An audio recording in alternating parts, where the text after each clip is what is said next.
As you can see, if I write localhost and press enter key, then I get not found HTTP error 404. The requested resource is not found.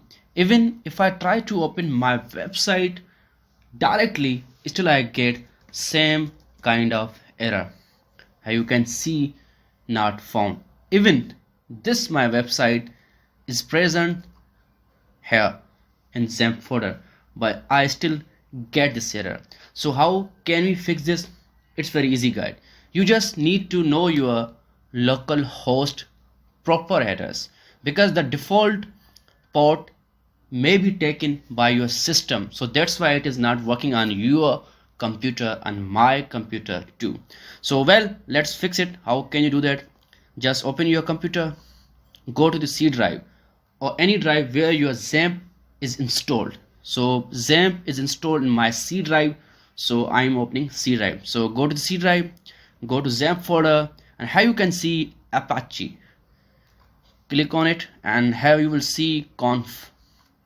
Perfect. Now here you can see httpd.conf file. Right click on it, and here you will click on open. Perfect. Now click on this select a program from list of installed programs. Just select this and click on OK. Perfect.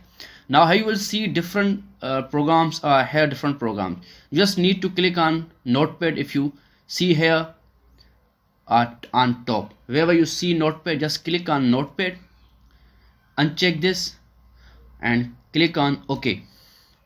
Perfect.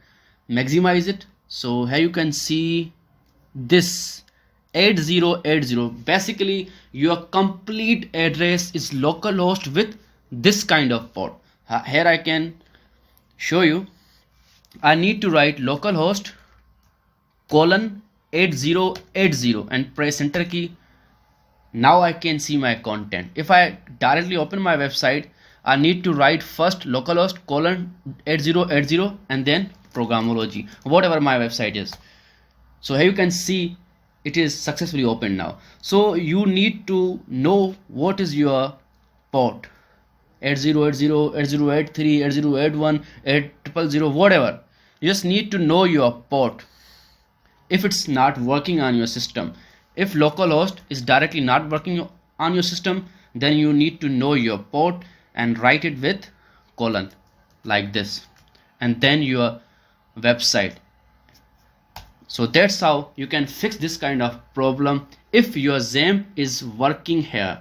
If you are not getting any kind of error here, and then you getting this not found error, so you can fix. That's how. So thank you. If this video helped you, like and comment, and yes, don't forget to subscribe.